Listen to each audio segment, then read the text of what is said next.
Conversar agora com o capitão Maicon Cristo, do Corpo de Bombeiros, para trazer justamente as atualizações. Capitão, seja bem-vindo. Houve a possibilidade já da identificação das vítimas fatais deste acidente, capitão? Bom dia, Marcelo. Bom dia, Lívia. Marcelo, a gente ainda não tem a confirmação da identidade desses ocupantes. A gente se preocupa de que essa informação ela seja confirmada somente quando de fato for checada, né? Justamente em respeito a familiares, justamente em respeito a amigos.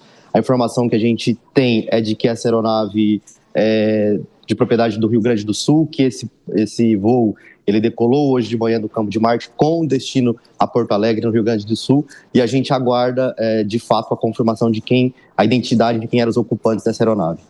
Capitão, eu sei que a gente já falou muito sobre isso aqui hoje, mas é bom ouvir um relato de quem presenciou essa ocorrência assim, que ela aconteceu. E as informações que nós recebemos dão conta que rapidamente viaturas do Corpo de Bombeiros conseguiram chegar ao local. Em 10 minutos, as chamas conseguiram ser extintas. E eu queria que o senhor descrevesse para a gente exatamente qual foi o cenário que os bombeiros encontraram assim que chegaram na região da queda do avião. Olívia, é importante a gente ressaltar essa pronta resposta na rapidez do atendimento dessa ocorrência. A gente está falando de uma aeronave que cai na quinta maior cidade do mundo, uma região muito adensada populacionalmente. A Marquês de São Vicente é uma alternativa, né? Para quem não é da capital de São Paulo entender, é uma alternativa para a Marginal Tietê. Então, é uma avenida que tem um volume grande de fluxo, né? Nesse horário da manhã, 7h20, a gente recebeu o primeiro chamado. A gente imagina que a via também estava sendo bastante utilizada, né? Trânsito, veículos, ônibus, e a gente tem, enquanto o Corpo de Bombeiros, teve a preocupação de que essa tragédia não se escalasse, né? De que essa tragédia não tivesse números maiores. E talvez, usando a palavra, a gente teve a felicidade dessa aeronave não cair sobre nenhum veículo, não cair sobre nenhuma residência, né? A gente tem, sim, infelizmente, que lamentar essas duas mortes, esses dois óbitos. A gente tem outros 6 feridos nessa ocorrência, mas todos ferimentos leves, né? A gente, na linguagem técnica, usa todos Glasgow 15, que é o melhor cenário para uma vítima, né? E foram socorridas sem ter a sua vida colocada em risco. Então, quando a gente chegou às primeiras viaturas no local desse acidente, a nossa preocupação era justamente controlar esse incêndio. A gente teve um extravasamento de combustível ali, né, que ele se incendeia logo na sequência da queda da aeronave, e a nossa preocupação é de que esse incêndio não tome proporções maiores, né, não atinja veículos, não atinja residência. Então, nas imagens recuperadas, vocês conseguem ver que tem uma espuma branca, né, tanto sobre a aeronave quanto sobre o asfalto.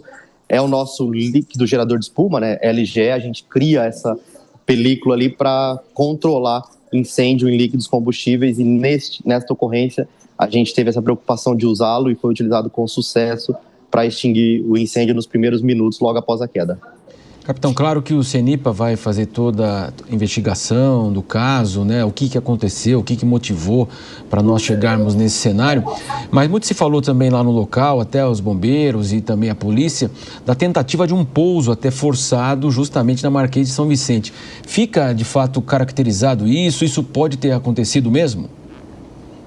A gente tem bastante relatos, inclusive, de transeuntes, né, que teve essa sensação de a busca de fazer esse pouso. É lógico, é muito prematuro, isso vai ser fruto de investigação, precisa-se, se de fato houve alguma comunicação do piloto com torre, o que ele solicitou, o que ele informou, né? Então, a gente afirmar categoricamente isso não é possível. Mas, como você disse, a gente tem esse relato de transeuntes, de pessoas que estavam ali, que percebe esse deslocamento, né? Para quem também não é da capital paulista, o aeroporto Campo de Marte é muito próximo do local da queda do acidente, né? Ainda mais se tratando do deslocamento rápido de uma aeronave. Então, esse acidente foi logo após a decolagem. Então, a gente não tem essa informação ainda, isso é fruto de investigação do que aconteceram nesses poucos minutos aí que dividem, né, a decolagem do Campo de Marte até, infelizmente, a queda com o óbito desses 2 ocupantes. E, capitão, a gente até destacou agora há pouco que quando as primeiras informações chegaram aqui à nossa redação, a notícia era que a informação apontava para uma queda em cheio dessa aeronave sobre esse ônibus. E aí as informações foram sendo apuradas, foram chegando com mais clareza para nós, com mais assertividade, e até pelas imagens do ônibus carbonizado, dá para a gente dizer que não foi isso que aconteceu. Ao que parece, conforme essas primeiras informações, houve essa queda do avião que bateu na vegetação, se chocou contra o solo e um pedaço dessa aeronave atingiu o ônibus. A gente até comentava aqui, eu e Marcelo Matos, que se a aeronave tivesse caído em cheio em cima do ônibus, não haveria praticamente imagem de ônibus mais para a gente mostrar. E sendo isso que realmente aconteceu, as investigações vão apurar, faz sentido o fato de 5 pessoas que estavam dentro do veículo conseguirem escapar antes do incêndio e com ferimentos apenas, né? Exatamente, Lívia. A sua análise ela é muito bem feita, muito bem posta.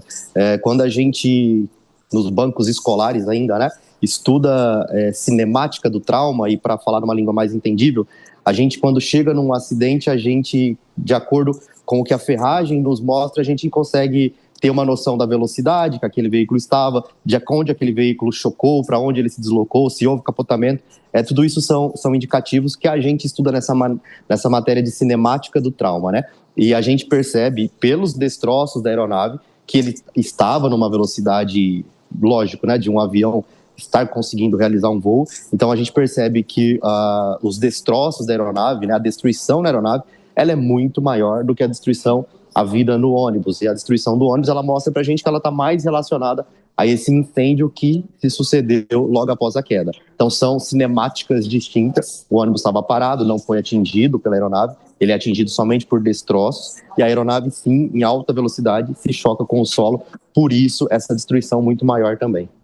Capitão, a gente sabe que é uma via ali muito importante, ali na Barra Funda, a ligação da Zona Norte com a Zona Oeste da capital paulista, né? Estamos na sexta-feira.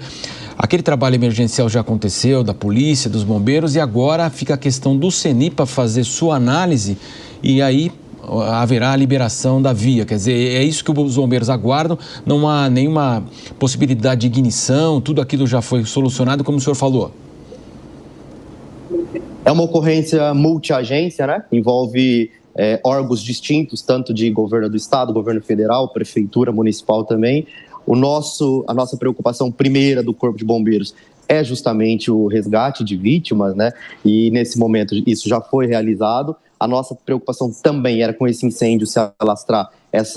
Esse risco também já foi mitigado, não temos mais esse risco. E agora o Corpo de Bombeiros segue nessa ocorrência, apoiando as demais agências, justamente garantindo a segurança do local. A parte de investigação, eles colhem evidências no local, né? Tanto Polícia Civil, quanto CENIPA, quanto Aeronáutica. Então, algumas peças ainda vão ser movimentadas ali. O CENIPA recolhe algumas dessas peças da aeronave para levar para fazer essa investigação. Então, o Corpo de Bombeiros permanece no local para apoiar no que for necessário. E a gente imagina que tão logo essa parte inicial investigativa em loco seja resolvido, a gente consegue liberar a via, né? Como você bem disse, é uma via de grande fluxo. A gente está numa sexta-feira na capital paulista, que por si só a gente já tem um trânsito carregado e, lógico, um incidente desse acaba trazendo mais transtorno para a cidade. Capitão Maicon Cristo, que conversou conosco do Corpo de Bombeiros. Muito obrigado, capitão. Eu que agradeço. Obrigada, capitão. Bom dia. Bom dia.